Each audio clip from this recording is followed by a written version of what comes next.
Bienvenue dans cette nouvelle vidéo et aujourd'hui je t'amène avec moi découvrir la ville de Burgos.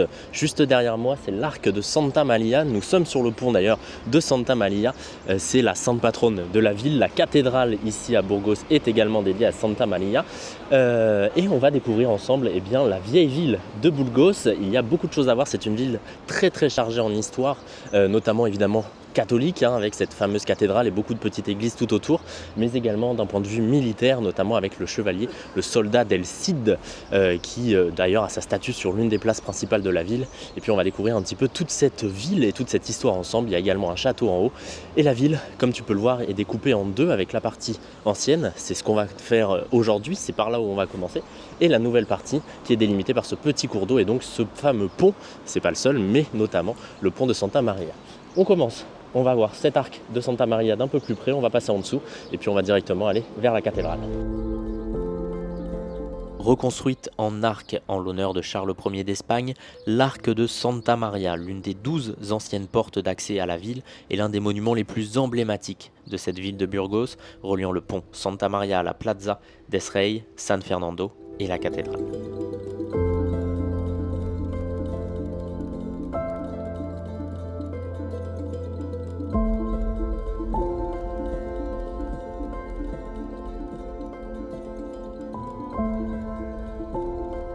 On est donc arrivé sur la place principale, l'une des places principales du moins, la place du roi San Fernando, avec juste derrière moi cette cathédrale de Burgos qui est classée, comme toute cette ville d'ailleurs, au patrimoine mondial de l'UNESCO, puisqu'on est sur le chemin de Compostelle, le chemin véritable, originel, le chemin français du chemin de Compostelle. Donc on a cette fameuse cathédrale juste ici, elle est absolument magique, évidemment on rentrera dedans, je crois qu'il faut payer puisque c'est un petit musée, etc. également. Donc on rentrera dedans. On va faire le tour avant de cette cathédrale, la voir d'un petit peu plus près, observer tous les détails puisqu'elle est vraiment grande, vraiment magnifique. Et puis ensuite on rentrera dedans pour voir à l'intérieur et puis on continuera de se balader dans toute cette vieille ville puisqu'il y a beaucoup de choses à voir. Le temps est avec nous donc on va en profiter au maximum. La construction de cette cathédrale gothique de Burgos, dédiée à Sainte Marie la Grande, a commencé le 20 juillet 1221 et s'est terminée en 1260 sous l'impulsion du roi Fernand III et de l'évêque Don Maurice. Elle fut érigée sur une cathédrale romane édifiée entre 1080 et 1095 dans l'espace qu'occupait le palais des rois de Castille, donné par le roi Alphonse VI à l'évêque. En tant que cité royale, moderne et en constante expansion vers l'Europe, à travers notamment les alliances politiques et le chemin de Saint-Jacques de Compostelle, une nouvelle cathédrale était nécessaire pour le rang de la ville, capitale du royaume de Castille. Je suis arrivé à l'arrière de la cathédrale qui est tout aussi calme que l'avant. Là il n'y a vraiment personne dans les rues, on est le matin, il est à peu près 10h et c'est assez mort, donc plutôt tranquille pour visiter cette ville de Burgos. Regardez-moi les détails qu'il y a sur cette cathédrale, elle est absolument magique.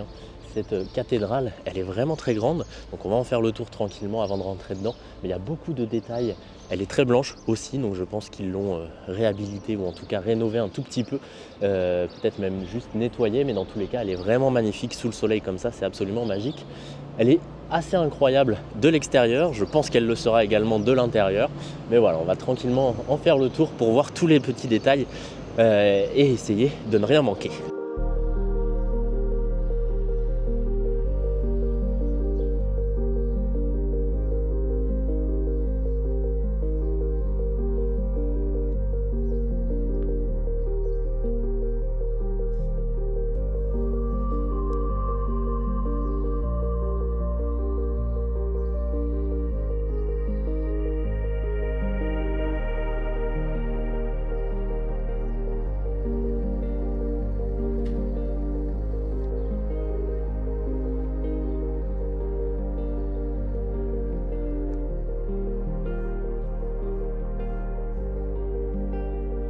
Le portail de la Coroneria, aussi appelé le portail des apôtres ou le portail haut, commença à être construit vers 1245 et représente le jugement dernier. Il fut définitivement fermé en 1830.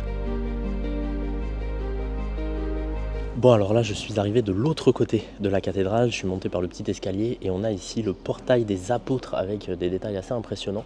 Je ne pourrais pas vous dire qui est qui, mais c'est vraiment assez bien fait et surtout assez très bien conservé sur toute cette cathédrale et franchement c'est juste magnifique.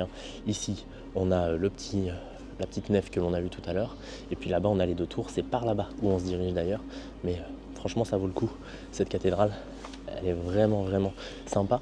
Et de l'autre côté de ce portail, on a un bâtiment tout aussi joli, on va dire, un bâtiment qui n'a pas l'air tout jeune non plus.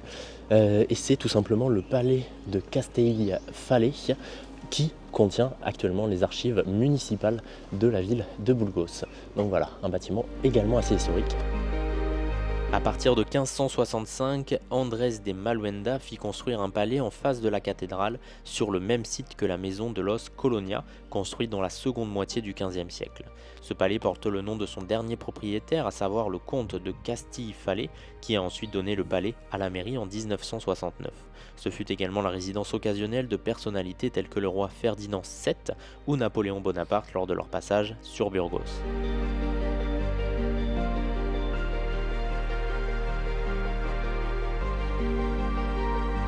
Nous sommes donc juste au pied de cette cathédrale, de ces 2 tours et de l'entrée principale, même si c'est pas par là forcément que l'on rentre pour visiter la cathédrale.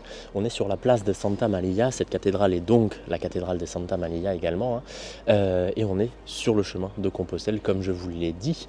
Donc on a pas mal de petits spots, notamment des auberges pour les pèlerins, de bâtiments, de cafétérias, etc. Et on retrouve la coquille Saint-Jacques qui nous avait manqué depuis quelques temps. Donc voilà cette petite place, comme tu peux le voir, il n'y a personne derrière moi, c'est assez impressionnant. Je suis presque tout seul et pourtant c'est une ville assez touristique en réalité, Burgos. Mais bon, moi ça me va, on va prendre le temps de découvrir un petit peu mieux cette façade, ces 2 tours et puis ensuite on va rentrer à l'intérieur pour voir ce que ça donne de l'intérieur. Mais de l'extérieur en tout cas c'est déjà très très joli.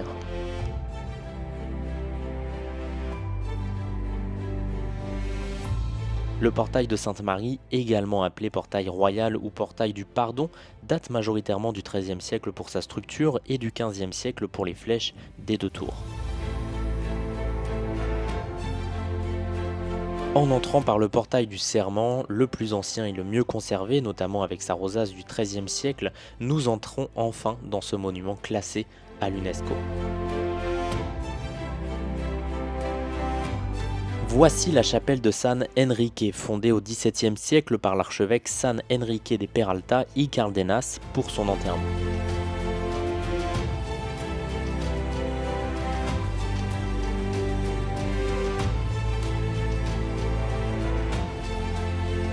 La chapelle de la Visitation fut fondée en 1440 par l'humaniste Alonso do Catagena, évêque de Burgos, pour sa sépulture et celle de ses proches. Son tombeau se trouve au centre de cette chapelle.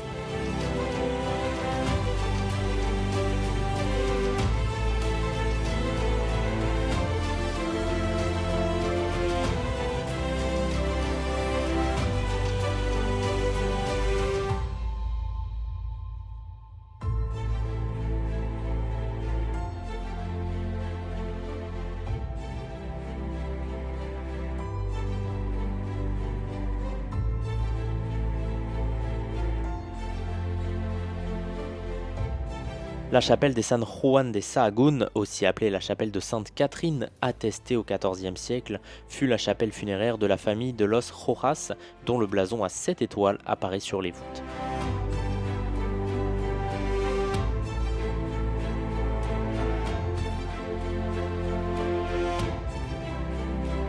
La chapelle des reliques, qui occupe une partie de l'ancien cloître, est destinée à conserver et garder les reliques données à la cathédrale.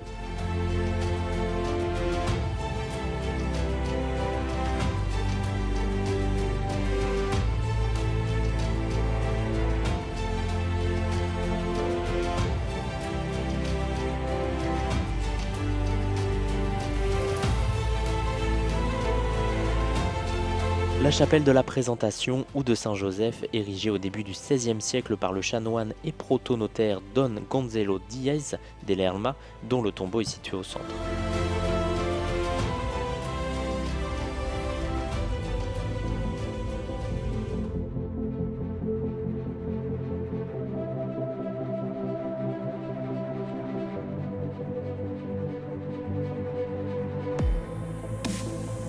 Dans l'arrière-chœur, juste derrière le portail de Sainte-Marie, le Papa Moscas sonne les heures en ouvrant et fermant la bouche, tandis que le Martinillo annonce les quarts d'heure.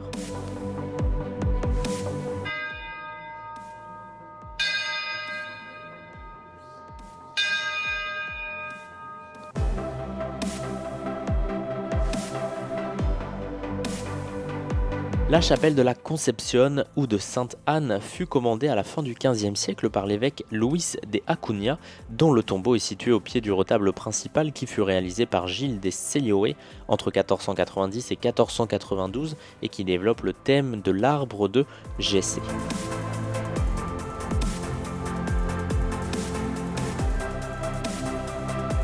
L'escalier doré, à l'arrière du portail des apôtres, fut commandé par l'évêque Juan Rodríguez da Fonseca afin d'abattre l'ancien escalier que les habitants de la zone haute utilisaient pour faire descendre leurs marchandises dans la zone basse. Dans la nuit du 3 au 4 mars 1539, le dôme primitif datant du XVe siècle s'effondra dans un grand fracas. Le dôme actuel fut réalisé entre 1539 et 1568 et est considéré comme la plus belle coupole de toute la Renaissance espagnole.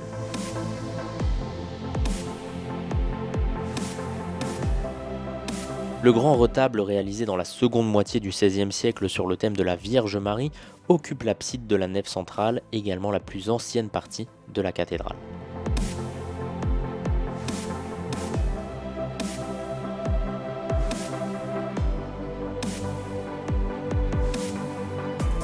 Le chœur, réalisé lui sur une durée d'un siècle entre 1506 et 1610, est composé de 103 stalles en bois de noyer reflétant le travail de plusieurs tendances artistiques. Réalisé au XIIIe siècle en bois recouvert d'une feuille de cuivre repoussée, la sépulture de l'évêque Don Maurice est l'un des plus importants de cette époque.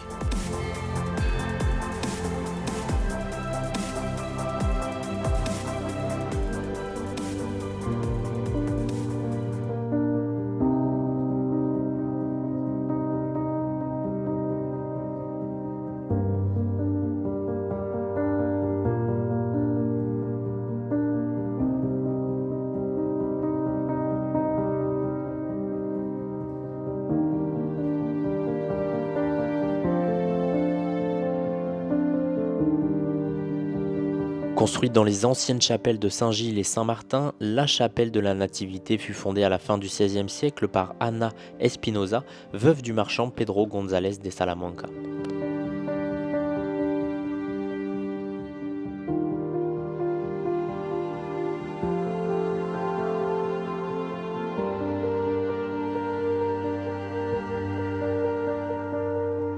Antérieure à l'année 1238, la chapelle Saint-Grégoire de style gothique possède le statut d'hôtel privilégié depuis 1576, titre accordé par Grégoire XIII, d'où elle tire d'ailleurs son nom.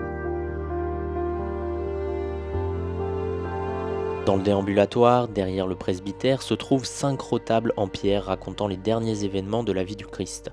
Les 3 centraux furent réalisés par Felipe Vigarni entre 1498 et 1503, tandis que les 2 autres furent réalisés en 1679 par Alonso de Nos Leyos.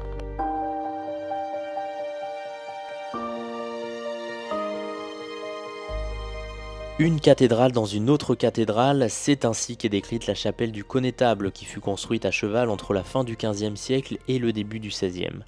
Située au centre du déambulatoire, elle fut conçue pour accueillir les sépultures de Pedro Fernández de Velasco et de Mencia de Mendoza, connétable de Castille dont les blasons apparaissent de chaque côté du retable. La voûte étoilée, ajourée, est la première de ce style mêlant le verre et la pierre à être installée et servira d'ailleurs d'inspiration pour la cathédrale et l'ensemble de la ville. Les vitraux furent réalisés au XVIe siècle par le maître Arnao des Flandres qui créa ensuite une école de maîtres verriers à Burgos. La clôture, décorée du blason des fondateurs, fut réalisée par Cristobal de Endino en 1523.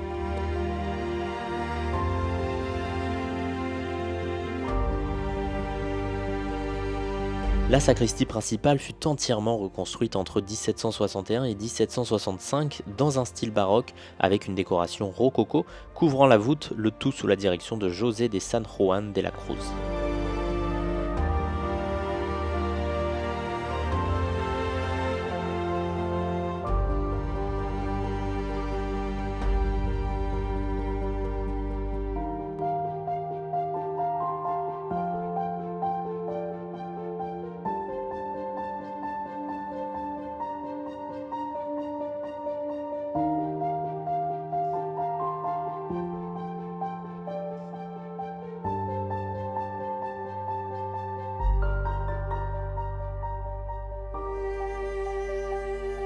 Bon, je viens de sortir de la cathédrale, absolument magnifique.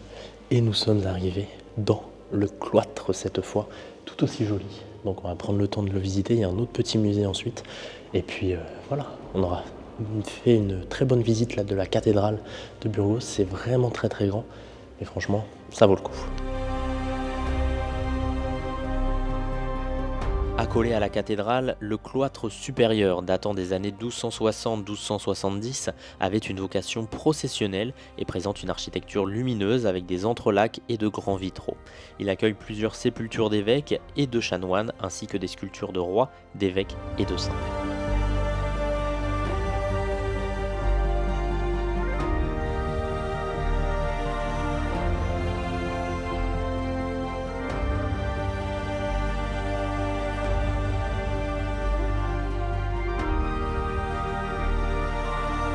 Construite au XIVe siècle, la chapelle del Corpus Christi donne accès aux archives capitulaires via l'escalier réalisé par Martin del Hay.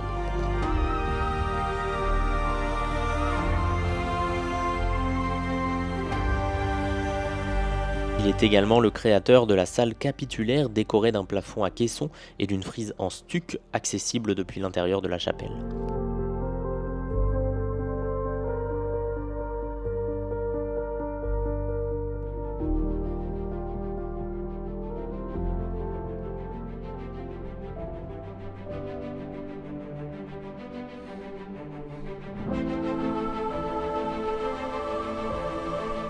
Ancienne salle capitulaire jusqu'en 1596 et la construction de la nouvelle, la chapelle de Sainte-Catherine est désormais décorée des portraits de tous les évêques et archevêques du diocèse de Burgos.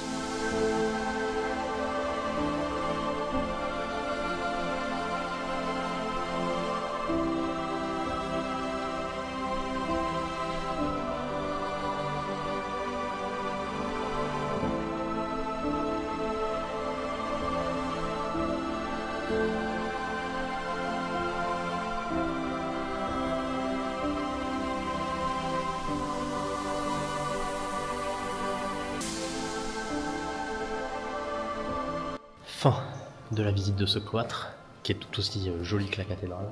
On rentre ici, cette fois dans le musée, et puis ensuite, c'est la sortie.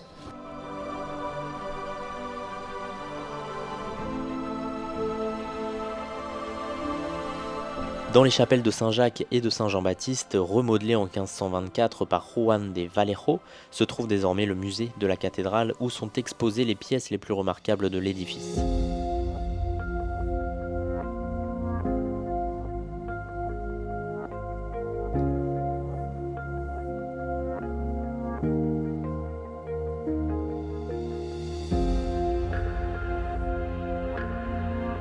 Un escalier fut également réalisé pour accéder au cloître inférieur afin de découvrir l'histoire du monument qui est retracé avec la cathédrale romane primitive, puis sa construction gothique et enfin sa période Renaissance.